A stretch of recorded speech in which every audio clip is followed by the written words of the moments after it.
अस्सलाम वालेकुम व्यूवर्स। आज मैं आप लोगों को एक नई टेक्निक के बारे में बताने लगा हूँ, न्यू प्रिंसिपल जिसको आप इस्तेमाल करके ऑर्गेनाइजेशंस के अंदर बहुत तेज़ी से ग्रो कर सकते हैं, थ्राइव कर सकते हैं। यूजुअली मैं सजेस्ट कर रहा होता हूँ अपने स्टूडेंट्स को और जो लोग मुझसे मशवरा लेते होते हैं कि ऑर्गेनाइजेशन के अंदर किस तरीके से हम काम करें। अक्सर लोग कहते हैं ना कि always work on your full potential और अपना बेस्ट जो है वो परफॉर्म करो वगैरह वगैरह। मैं इसके थोड़ा सा अपोजिट और सजेस्ट कर रहा होता हूँ, और इसके लिए मेरे पास टेक्निकल रीजंस हैं, साइकोलॉजिकल रीजंस हैं। मैं हमेशा कहता हूँ always unleash your full potential but slowly and gradually. और स्लोली एंड ग्रेजुअली क्यों मैं कहता हूँ, इसके लिए एक बड़ी ज़बरदस्त साइकोलॉजिकल टेक्निक है जो कि इंट्रोड्यूस कराई गई थी बाय डॉक्टर रॉबर्ट सियाल्डीनी। और इस टेक्निक या प्रिंसिपल का नाम है द कंट्रास्टिंग प्रिंसिपल। अब ये कंट्रास्टिंग प्रिंसिपल क्या है?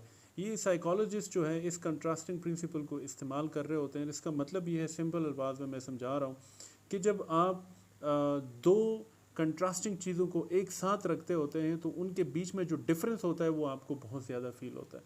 ठीक है, एक्चुअल डिफरेंसेस ज़्यादा फील होता है। फॉर एग्जांपल, आपने कोई एक हैवी ऑब्जेक्ट उठाया और उसके बाद कोई एक लाइटर ऑब्जेक्ट उठा रहे हैं, तो दोनों का जो डिफरेंस है ना, वो आपको एक्चुअल डिफरेंस से ज़्यादा, दोनों का वेट में जो डिफरेंस है एक्चुअल डिफरेंस से ज़्यादा फील होता है। इसकी बड़ी ज़बरदस्त इम्प्लीकेशंस है ऑर्गेनाइजेशंस के अंदर। सेल्स के जितने भी लोग हैं वो सेल्स टेक्निक, इसको एज अ सेल्स टेक्निक इस्तेमाल करते हैं। सपोज़ आप किसी गारमेंट स्टोर में जाते हैं और आप वहाँ पे जाके आपने कोई दो चीज़ें लेनी है। लेट्स अज्यूम कि आपने लेना है, कोई एक 3 पीस सूट लेना है और एक स्वेटर आपने ख़रीदना है। अब आपके पास एक एक्स अमाउंट है जिससे आप ज़्यादा नहीं जाना चाहते, तो जो सेल्स वाला बंदा है वो सबसे पहले कोशिश करेगा कि आपको जो एक्सपेंसिव आइटम है दोनों में से वो सेल करने की कोशिश करेगा। वो एक्सपेंसिव आइटम, लेट्स अज्यूम कि वो वही 3 पीस सूट है। तो जब आपको वो सेल कर देगा उसके बाद वो आपको कोशिश करेगा कि वो जो लोअर प्राइस वाला या जो उससे कम एक्सपेंसिव आइटम है वो आपको वो पिच करेगा। तो आप वो ज़्यादा आराम से ख़रीद पाएंगे उस, इवन दो कि आपकी प्राइस या आपका बजट जो है वो एक्सीड भी कर जाए, क्योंकि आपको फील नहीं होता जब आपने पहले वाला जो आइटम ख़रीदा वो ज़्यादा एक्सपेंसिव था। अब ये वाला, because of the contrasting principle, जो दूसरा लेस एक्सपेंसिव आइटम है, ये आपको उससे ज़्यादा लेस एक्सपेंसिव या लेस कॉस्टली फील होता है और आप बड़ी आसानी से इसको ख़रीद लेते हैं।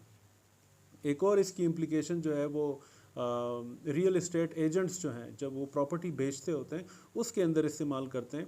और अज्यूम करें कि आपको कोई एक पर्टिकुलर कोई फीचर्स या क्वालिटी का घर चाहिए, तो ये प्रॉपर्टी वाले क्या करेंगे, अगर वो ट्रेंड है और इस टेक्निक को इस्तेमाल करें तो वो किस तरह करते हैं कि वो सबसे पहले आपको 2-3 उससे लोअर क्वालिटी के घर दिखाएंगे, ताकि आपका थोड़ा सा मूड ऑफ हो जाए और आपको लगे कि यार ये मेरे प्राइस रेंज में इस तरह का घर मिलना तो बड़ा मुश्किल काम है।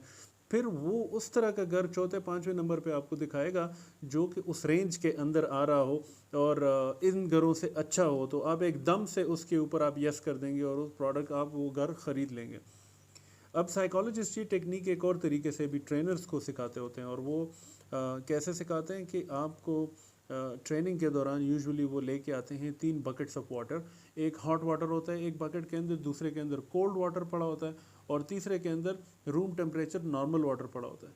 तो अब आप जब गर्म पानी में हाथ रखते हैं, पहले आपको कहते हैं गर्म पानी में हाथ डालें, लेफ्ट हैंड आप कोल्ड वाटर में डालें, और फिर आपको कहते हैं अब दोनों हाथ निकाल के वो रूम टेम्परेचर वाले जो पानी है उसके अंदर डालें।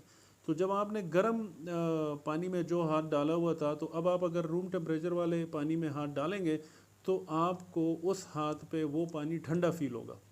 और अगर आपने ठंडे वाले, लेफ़्ट हैंड फॉर एग्जांपल आपने डाला था ठंडे वाले पानी में और अब आप उसको निकाल के अब आप नॉर्मल वाटर में डालेंगे, तो आपको उस लेफ़्ट हैंड के ऊपर वो नॉर्मल वाटर गर्म फील होगा। इवन दो के दोनों का टेम्परेचर सेम है, लेकिन एक हाथ पे आपको गर्म फील हो रहा है, दूसरे हाथ पे आपको वो ठंडा फील हो रहा है। और यही बेसिकली वो कंट्रास्टिंग प्रिंसिपल है।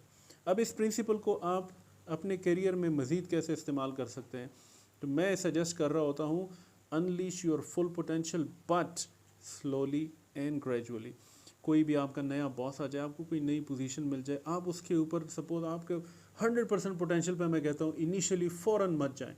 आप शुरू करें, start with the small, not so small कि वो आपकी परफॉर्मेंस को बहुत ही ज़्यादा नेगेटिव उससे उसके ऊपर इफेक्ट बन जाए, लेकिन इतना कि बॉस आपका उससे सेटिस्फाइड हो, और आहिस्ता आहिस्ता उसके ऊपर बिल्ड करते जाएं और आगे बढ़ते जाएं, अपने स्किल्स को मज़ीद अनलीश करते जाएं।